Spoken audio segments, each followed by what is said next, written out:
It's challenging, of course, but then I'm not alone. I have the whole team. We have Ishi, who can really step up, and yeah, we just didn't dwell on that.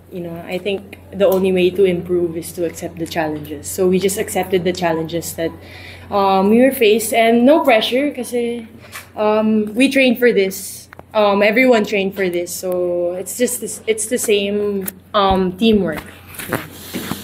For coach, siguro po over the years and even with your past teams, kapag may mga major changes na nangyayari sa team, lalo na player-wise, nawawala midway, mga ganun, ikaw paano niyo po siguro hinahandle not only yung sarili niyo, but also yung mga players niyo to, kumbaga, huwag masyadong ma-rattle or mawala yung form kapag yung mga ganun nangyayari? Sa amin kasi ang unang pwede namin makontrol is yung ano yung pwede namin maibigay dun sa player, kung paano para mas ma-maximize namin yung talent and skills niya. Kasi kung ano yung binibigay ko sa isa, pare-parehas lang.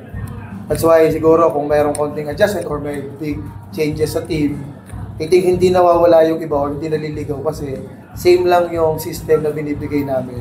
Siguro it's about dun sa ano na lang, sa players kung gaano siya ka-aggressive or gaano siya katapang para i-embrace yung challenge. So, ayun. And then good thing kasi dun sa mga natira din, happy ako and proud for them kasi ano talaga, yun, gusto lang nilang i-enjoy yung meron sila and opportunity na makapaglaro din talaga. So, yun.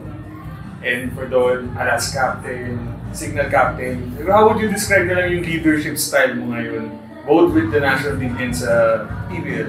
Paano ka as a leader na lang siguro? Ano ba? Ano kasi ako more of siguro I just give my best siguro. Lagi kung ano yung kailangan gawin and sobrang minimal naman yung ginagawa ko as talagang yung magsabi lang ng reminders, ganyan. Kasi everyone naman themselves is a leader. So hindi masyadong grabe yung role ko. So yun. Actually, ngayon ang maganda sa team is lahat kami may responsibilities. It's a shared leadership. So hindi rin ako na-overwhelmed na ako yung biglang ginawang